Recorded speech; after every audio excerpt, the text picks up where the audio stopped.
Again welcome to my YouTube channel maths Archi. आज फिर से हम लोग 2025 सीबीएसई 10th क्लास के लिए बोर्ड की एग्जाम्स के लिए थर्ड चैप्टर फोर्थ चैप्टर की सीरीज लेके आए। फर्स्ट और सेकंड चैप्टर की जो सीरीज हमने डाली थी वो आप लोगों ने शायद देखी होगी, अपडेट कर दी है। और थर्ड चैप्टर की हम लोग आज कुछ एक्सपेक्टेड 2025 के क्वेश्चन निकाल रहे हैं। हमारी तरफ से 100% श्योर है कि इसी टाइप से कुछ क्वेश्चंस आपके पेपर में आना चाहिए ताकि आपकी जो स्टडी है उसमें हम आपकी कुछ मदद कर सके। हम ये तो नहीं बोलते कि 100% ये आएगा, लेकिन ये जरूर बोल सकते हैं इसी टाइप का क्वेश्चन आएगा कि 100% हम लोग श्योर। चलो सीरीज को हम आगे चलते हैं और linear equation with two variable वाले कुछ क्वेश्चंस, इंपॉर्टेंट क्वेश्चन को हम देखते हैं।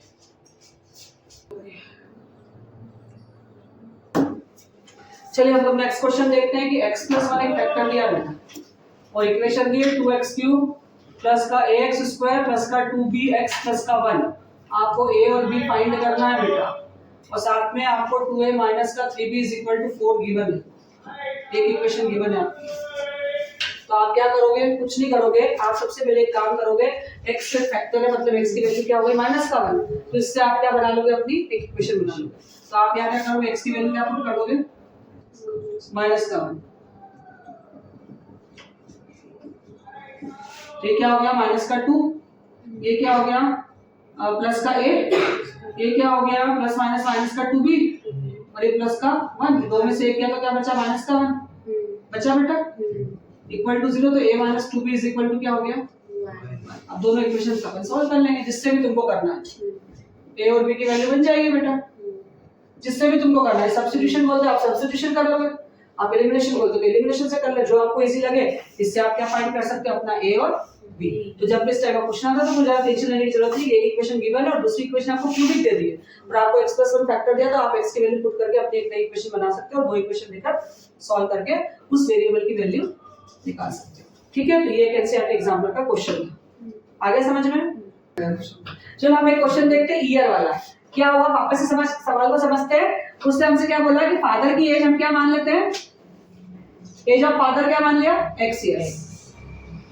ठीक है, और sum of the age of children क्या माना हमने? y years. और क्या बोल रहा है वो कि ये जो है पिताजी, वो इन दोनों बच्चों की एज को यदि जोड़ दूं उसके 3 गुना है, मतलब x = 3 ये मेरी फर्स्ट बन गई। इसके बाद वो बोल रहे हैं आफ्टर 5 इयर्स, 5 साल के बाद। तो 5 साल पिताजी बड़े, पहला बच्चा बड़ा, दूसरा बच्चा भी बड़ा, ऐसा। तो ये पिताजी जो है इनका दुगना है। दोनों बच्चों को 5 साल जोड़ देंगे तो वो बच्चा ही 5 साल बढ़ गया, वो बच्चा ही 5 साल बढ़ा, तो वो दुगना हो गया। किसका? 5 का दुगना हो गया तो 10 हो गया, और पिताजी इन दोनों के दुगने हैं। अब क्या हो गया ये?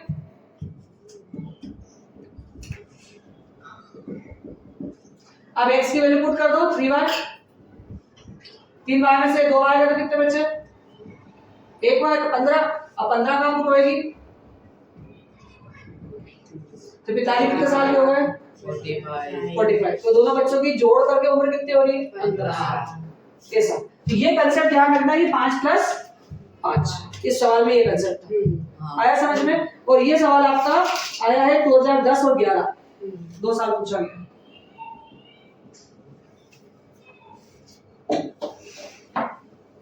ठीक है, अब एक क्वेश्चन देख रहे हैं 2010 का। The sum of the 2 digit number and number obtained by the reversing order of the digit is 99 if the digit of the number differ by 3 find the number. वो बोल रहा था sum of the 2 digit number and the number obtained by the reversing order. मतलब आपके पास कोई 2 digit number है, आपको question क्या बोल रहा है कि कोई 2 डिजिट नंबर है। 2 डिजिट नंबर जो भी है आपके पास, उस 2 डिजिट नंबर की ऑर्डर को, उसके डिजिट्स के ऑर्डर को रिवर्स कर दो, तो जो ओरिजिनल नंबर और न्यू नंबर उनको जोड़ दो। जोड़ने पे क्या मिलेगा? वो 99। और इस केस में उसने अपने से क्या क्वेश्चन बोला है कि यदि डिजिट का नंबर किससे, दोनों डिजिट में डिफरेंस कितने का हो? 3 का हो, तो नंबर्स बताना है। तो हमारे पास पहला क्या, हम क्या मान रहे हैं कि हमने 1 डिजिट मान ली। क्या मान लिया हमने? 1 डिजिट। 1 डिजिट मैंने क्या मान ली? x। और 10 डिजिट मैंने क्या मान ली?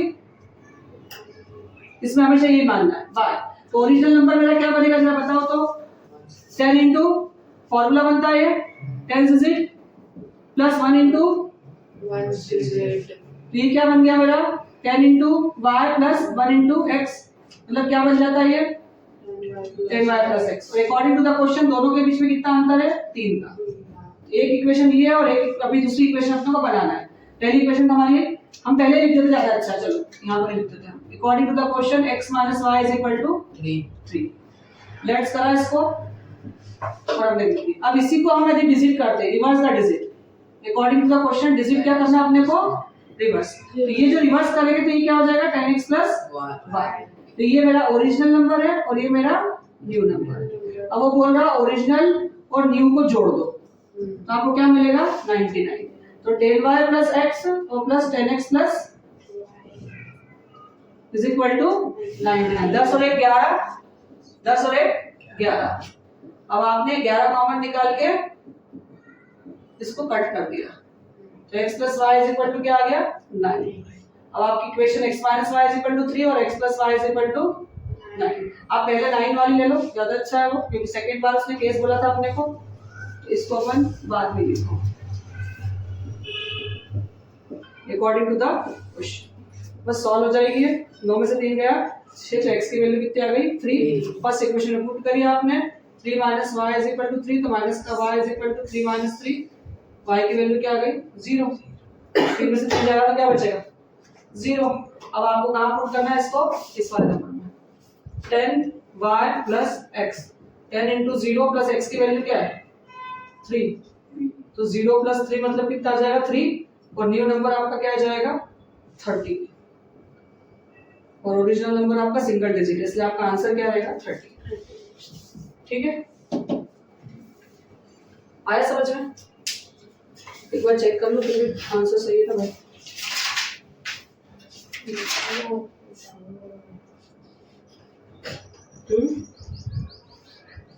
बोल रहे लिखो बेटा आऊंगी मैं। ये 36 और 63 आ रहा है इसका तो क्यों रे भाई है?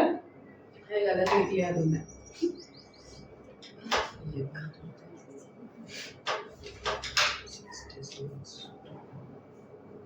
इसमें केस बोला था कि बड़ा बोल रहा है, कुछ बोला ही नहीं। The digit number differ by 3। 2 digit का नंबर यदि डिफरेंस यदि 3 का है तो फाइंड द नंबर्स। तो मैंने ऐसा बनाया, एक आंसर ऐसा हो सकता है और यदि एक केस ऐसा हो, एक तो आंसर ये निकल गया क्योंकि इसमें कोई भी केस दे नहीं रखा है, तो हमको दोनों आंसर में से एक क्या निकल गई सिंगल डिजिट और एक क्या निकली डबल डिजिट। हमको क्या निकालना, दोनों डबल डिजिट निकालना है। तो यदि दोनों डबल डिजिट निकालना तो हम क्या बोल रहे हैं कि y बड़ा है x के, तो y बड़ा है x से तो y minus x is equal to 3। तो मैं जब इक्वेशन सॉल्व करूंगी x plus y is equal to 9, तो मैं क्या लिखूंगी माइनस का x प्लस का y इज इक्वल टू 3। तो ये आपका 2y इज इक्वल टू 9 में से 3 का तो 6, तो y की वैल्यू यहाँ पर क्या आ जाएगी 3। तो 3 plus y is equal to 9, तो y is equal to 9 minus 3, तो y की वैल्यू क्या आ जाएगी 6। तो जब आप यहाँ पुट करोगे तो 10 into 6 plus 3 तो आपका आ जाएगा 63 और 36। ये कब केस होगा? जब y बड़ा होगा x के, क्योंकि यहाँ पर दोनों डबल डिजिट आना चाहिए लेकिन मेरी क्या आई है एक सिंगल डिजिट। ये क्वेश्चन में ऐसा बोला नहीं गया था, बस ये जरूर बोला गया था कि डिफरेंस है, लेकिन यहाँ हमने जैसे हमारे हिसाब से सॉल्व करा कि भाई x बड़ा है y से, ऐसा सोच के सॉल्व करा तो हमने क्या देखा हमारा ये। तो ये कब देखा हमने? जब x बड़ा है y से, लेकिन जब y बड़ा x से होगा तो हमारा सही आंसर निकलेगा 36 और 63। आया समझ? तो आपको 2 केस लेके सॉल्व करना पड़ेगा कि एक बार आपने x बड़ा और एक बार y बड़ा। तो थोड़ा सा ये ध्यान रखता है इस वाले क्वेश्चन में, क्योंकि यहाँ सिंगल डिजिट निकल गया था 0 आने का। Got it? और आई थिंक आपको भी समझ में आ गया होगा कि जब भी एक 2 केस लगा लेना कि एक x बड़ा और एक y बड़ा। यदि क्वेश्चन में दिया हुआ कि y बड़ा और x छोटा है तो कोई इशू ही नहीं, आप एक बार भी सॉल्व कर सकते हो। लेकिन यहाँ पर यदि आपको नहीं दिया है तो फिर आपको दोनों केस सॉल्व करना पड़ेगा। एनसीईआरटी एग्जाम्पल की नेक्स्ट वर्ड प्रॉब्लम को हम देखते हैं, जो भी कुछ साल पहले पूछी गई थी कि आपके पास एक ट्राइंगल है जिसमें आपको x, y और 40 डिग्री दिया है। क्या दिया है आपको? x और y और 40 डिग्री। ये आपको x दिया है, ये आपको y दिया और एक आपको 40 डिग्री दिया है। और difference between the two angle of x and y is 30 degree. मतलब x माइनस y की वैल्यू कितनी देने की 30 डिग्री, तो आपको x और y फाइंड करना है। ठीक है, अब हमको पता होना चाहिए कि क्या करना है। तो यहाँ पर हमको यदि x y निकालना है तो हम क्या करेंगे? मेजर सम ऑफ, हम ले लेंगे सम प्रॉपर्टी ऑफ ट्राइंगल। कौन सी property? Sum property of triangle क्या बोलती है? Angle a plus angle b plus angle c। a की वैल्यू यदि मेरी 40 डिग्री और b की वैल्यू मेरी x डिग्री और c की वैल्यू मेरी y डिग्री है, तो मेरे पास क्या हो जाएगा 180 माइनस 40 मतलब कितना हो गया 140 degree. x degree y degree is equal to 140 degree और एक वाली दे रखी है कि दोनों डिग्री का डिफरेंस मेरा कितना आ रहा है 30 डिग्री। तो मेरे पास दो इक्वेशन तैयार हो गई, x + y = 40 डिग्री और x - y = 30। तो मैंने मेरे पास क्या कर लिया 40 और 30 कितना हो गया 70। तो x की वैल्यू कितनी आ गई मेरी 35 डिग्री। जब 35 डिग्री पे पुट करती हूँ तो मेरी y क्या आ जाती है 5 डिग्री। ठीक है, लेकिन देखो 140 और 5 145, 145 और 5 150 और 30 80 बराबर है। आया समझ में? यहाँ पर आपने चेक भी कर लिया, ये 5 डिग्री है, ये 35 डिग्री और 140 के बराबर 180 आना ही चाहिए, तो आ गया। आगे समझ में आया? ये एनसीईआरटी एग्जाम का क्वेश्चन जिसने आपको एक एंगल दिया था और एक में आपको क्वेश्चन में रिलेशन दिया था कि x - y किसके इक्वल है 30 डिग्री। Got it? तो ये भी एक अच्छे से वर्ड प्रॉब्लम है जो आने वाले समय में एक्सपेक्टेड क्वेश्चन मतलब 2025 के मैथ्स के पेपर में आने के चांसेस हो सकते हैं। ये काफी छोटी और आपका जो अभी ब्लूप्रिंट है और रिड्यूसिंग कोर्स है उसके हिसाब से अच्छे से वर्ड प्रॉब्लम है जो ट्रायंगल से रिलेटेड है। Got it? तो चलो सलीम और उसकी डॉटर की बात चल रही है। तो सलीम की जो एज है प्रेजेंट एज, सलीम की हम प्रेजेंट एज क्या मान रहे हैं x इयर्स और उसकी डॉटर की हमने क्या मान ली y इयर्स। अब उसने कितने साल बाद की बात करी है, पहले की बात करी है यहाँ पर अपने से, यहाँ पर उसने अपने से बात करी है 2 साल पहले की, 2 इयर्स पहले, मतलब 2 इयर्स पहले एगो x - 2 और y - 2। और ये कितना था उसका 2 साल पहले कितना था ये उसका 6 3 गुना था 3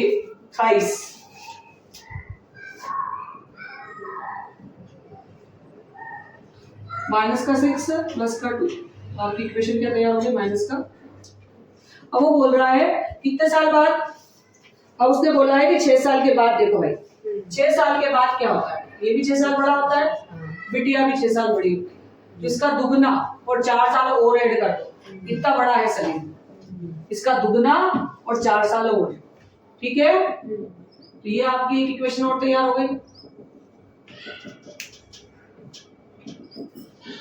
x - 2y = 10, तो आपकी तैयार हो गई x - 3y = -4 और x - 2y = में 10। ये आपका साइन चेंज करा, टेंशन 3 में से 2 गया तो कितना बचा माइनस का y माइनस का 14। तो y की वैल्यू कितनी आ गई 14 साल। लड़की कितने साल की है 14। आपने फर्स्ट इक्वेशन में पुट करा 14 थी 42, तो माइनस का 4 प्लस का 42 मतलब कितना हो गया 2 इधर के चले गए, 2 इधर 38 इयर्स का हो गया। सलीम 38 साल का है प्रेजेंटली, बेटे थोड़ा सा। ठीक है, तो यहाँ ये स्टूडेंट्स, तो हमने क्या बोल दिया कि नंबर ऑफ स्टूडेंट्स ए में कितने हैं x और number of students in B hall कितने हैं y। According to the question A में से 10 बच्चे मूव करवाए हमने बी में, तो 10 ए में कितने बच्चे थे x, तो 10 बच्चे मूव करवाए, किधर करवाए हमने बी में, तो बी में कितने थे y, तो कितने बढ़ गए वो, तो x - y = 10 और ये भी प्लस का 10, तो x - y = कितना हो गया 20। ये मेरी क्या बन गई फर्स्ट इक्वेशन। अब अकॉर्डिंग टू द क्वेश्चन अब b से a में आए बच्चे, कितने आए 20। अब b से यदि a में 20 आए तो a में कितने हो गए और b में क्या हो गया, लेकिन अकॉर्डिंग टू क्वेश्चन वो बोल रहा है कि जब आए तो दुगने हो गए थे।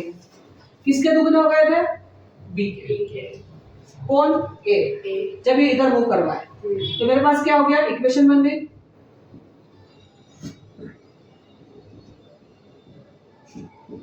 इधर को जाने से माइनस का 60 हो गया, ये मेरी क्या बन गई सेकंड इक्वेशन। अब मैं दोनों इक्वेशन को सॉल्व कर लेती हूँ तो आपकी इक्वेशन आ जाएगी। ये तो करते आता है आप लोग को, आता है ना, 2 बार में से एक बार गया तो 2 बार में से एक बार गया तो y, 60 में से 20 गया तो माइनस का 40। क्या गलती हो रही है, करो करो सही। मैम वो साइन चेंज होगा ना माइनस का, कहाँ पर 60 में, तो b में कितने बच्चे हैं 80। कहाँ पुट करूंगी फर्स्ट इक्वेशन में, तो x पे कितने हो गए 100। अब सो करेक्ट नंबर था और 20 नंबर का क्या मिला उसको रॉन्ग, 120 उसने अटेम्प्ट किया। ठीक है, आया समझ में? तो ये जयंती वाला क्वेश्चन था। हाँ बैठ जाए। टोटल नंबर आपको समझ में आ गया? टोटल नंबर के क्वेश्चन कितने थे? 120 थे और एक नंबर उसको अवार्डेड था, इसलिए एक नंबर मैंने इस नंबर में मल्टीप्लाई कर दिया। और y नंबर मेरे काय के लिए थे? मैंने 120 माइनस x को मैंने y को मान लिया था। y ना y नहीं मानते, हमने 120 माइनस x मान लिया और ये कर दिया। उससे मैंने x के फॉर्म में इक्वेशन बना के अपना आंसर फाइंड कर दिया। ठीक है, तो ये भी आपका PYQ है, एनसीईआरटी एग्जाम्पल का क्वेश्चन। चलिए आगे बढ़ते हैं हम नेक्स्ट। तो साइक्लिक क्वाड्रिलेटरल की प्रॉपर्टी होती है कि सम ऑफ अपोजिट एंगल क्या होता है? 180 डिग्री। यदि A है, ये B है, ये C है और D है, तो angle A plus angle C कितना होता है बेटा? 180। इसकी प्रॉपर्टी है साइक्लिक क्वाड्रिलेटरल की। Angle B plus angle D 180। तो यहाँ पर है ना अपने क्वेश्चन में ABCD की वैल्यू दे रखी है। ठीक है, यहाँ पर A की दे रखी है 6x प्लस 10 और B की दे रखी है 5x और x प्लस y डिग्री, और यहाँ दे रखा है 3y माइनस 10 डिग्री। कुछ नहीं करना है, वैल्यू पुट करना है। 6x plus 10 plus x plus y is equal to 120, 7x plus y is equal to 180 minus 10 मतलब कितना होगा? 170। ये बन गई आपकी पहली इक्वेशन। किससे बनाई अपन ने? इससे बना ली, क्योंकि हमको पता है we know that the property. ये लिखना पड़ेगा। क्या लिखना पड़ेगा आपको? कि the sum of the opposite angle in the cyclic quadrilateral is 180 degree, so angle A plus angle C is equal to 180 degree and angle B plus angle D is equal to 180 degree. तो यहाँ पर अपन B की value 5x लिख देते हैं और D की लिख देते हैं हम 3y माइनस 10। D की मैंने गलत लिख दी, x प्लस y सही लिखी थी ना? हाँ सही थी। तो यहाँ क्या हो जाएगा? 5x plus 3y is equal to 180 plus 10 मतलब कितना हो गया? 190। तो सेकंड इक्वेशन ये बन गई, फर्स्ट इक्वेशन ये बन गई। दोनों इक्वेशन को लेकर आप x और y निकालिए और x यहाँ पुट करो, x यहाँ पुट करो, y यहाँ पुट करो, x यहाँ करो, y यहाँ करो और चारों ABCD प्रॉपर तरीके से फाइंड करो। मतलब जो x y निकलेगा ना, आपको ऐसा नहीं रखना है बेटा। कहाँ रखना है? x यहाँ पर, x यहाँ पर, x यहाँ पर, y यहाँ पर, y यहाँ पर, और कैलकुलेशन करके क्या निकालना है आपको? A B C और D। ठीक है, आगे समझ में कर सकते हो। जरा इस क्वेश्चन को लिख लो फटाफट। क्वेश्चन भी दे रखा है, वो तो ही सही। इसके अलावा 3.2 एक्सरसाइज में पेन और पेंसिल की कॉस्ट वाला भी दे रखा है। इसके पहले 3.1 एक्सरसाइज में भी आपको ऑरेंज और एप्पल के ऊपर क्वेश्चन दे रखा है कॉस्ट वाला। 3.1 एक्सरसाइज में देखना आपको ग्राफ के बेसिस पे दे रखा है, तो आपको वो क्वेश्चन भी हो सकता है। लेकिन अभी जो मैं क्वेश्चन बताने जा रही हूँ वो क्वेश्चन आपको दे रखा है कि कॉस्ट ऑफ 4 पेन और 4 पेंसिल, 4 पेन और 4 पेंसिल बॉक्स की कॉस्ट दे रखी है 100 रुपया। तो कॉस्ट ऑफ 1 की देख लो पहले। Cost of 1 pencil box is equal to x रुपया और cost of 1 pen box is equal to y रुपया। तो आपने क्या कर दिया? 4x plus 4y is equal to total कितना आ रहा है? 100। 4 कॉमन निकाल लिया, इसको काट दिया, तो हमारा x प्लस y किसके इक्वल आ गया? 25 के। ये मेरी फर्स्ट इक्वेशन हो गई। अब अकॉर्डिंग टू द क्वेश्चन वो क्या बोल रहा है आपको? वो आपको बोल रहा है कि आपकी जो कॉस्ट, पेन की कॉस्ट है, कॉस्ट ऑफ अ पेन, जो पेन की कॉस्ट है आपकी ये, वो कितनी है? 15 ज्यादा है। 3 times the cost of pen, 3 times the cost of pen मतलब 3y is equal to x plus 15 के बराबर है। वो ऐसा बोल रहा है। तो y is equal to x plus 15 upon में 3। तो जहां पर अपन ने y लिखा, आप पुट कर दो वैल्यू। x प्लस 15 अपॉन में 3 इज इक्वल टू 25। एलसीएम ले लो, 25 3 75, 3x और 1 4x, 75 माइनस 15 तो 4x इज इक्वल टू 5 में से 5 गया 7 में से 1 गया 6, तो x इज इक्वल टू 4 एकम 4, 4 पंजे 20, 4 एकम 4 और 4 पंजे 20, 15 चौक 60। तो x कितने का हो गया? 15 का, और y कितने का हो जाएगा? 15 प्लस 15 अपॉन में 3, 15 15 30 अपॉन में 3 मतलब 10 रुपए का। तो y की कॉस्ट कितनी है? 10 रुपए की, और पेंसिल इसकी कॉस्ट कितनी है? 15 रुपए। ठीक है, एक पेंसिल और एक पेंसिल और एक पेन की, एक पेंसिल और एक पेन की कॉस्ट उन्होंने पूछी थी जो हमने बता दी। Got it? इसी प्रकार से आपको ऑरेंज, एप्पल, बेड, बॉल बहुत सारे क्वेश्चन दे रखे हैं आपकी एनसीईआरटी की बुक में। इस टाइप के कुछ क्वेश्चंस आपको आ सकते हैं। यहाँ पर आपको ये सब्स्टिट्यूशन मेथड जैसा कुछ क्वेश्चंस था, उसी के फॉर्म में कुछ क्वेश्चन पूछा गया था, तो उसको इस तरह से अपन बना के सॉल्व कर सकते हैं। और भी बहुत सारे क्वेश्चंस हैं, कम से कम 4 से 5 क्वेश्चंस ऐसे और हैं, जैसे ट्रेन वाला, डिस्टेंस वाला, बोट वाला, एरिया वाला, अप स्ट्रीम डाउन स्ट्रीम वाला, जो आपको सॉल्व करना ही चाहिए। Got it? चलिए क्वेश्चन हमने करा दिए, और अब कुछ क्वेश्चंस और भी इंपॉर्टेंट है जिसको आपको अपनी एग्जाम्स में अच्छे मार्क्स लाने के लिए करना चाहिए। ये एक एक क्वेश्चन पे यदि आप सॉल्व करते हैं तो आपकी मार्किंग प्लस में जाती है और आपको इन क्वेश्चंस को करना चाहिए। हो सकता है जितने क्वेश्चन हमने करे उसमें से कुछ ना आए और जो क्वेश्चन हम छोड़ दे वो आ जाए, तो हम छोड़े ही क्यों, क्योंकि हमारे पास बहुत टाइम है। अब हम इन क्वेश्चंस का भी कुछ रिविजन्स कर लेंगे जिसकी वजह से आपकी मार्किंग प्लस में चली जाएगी।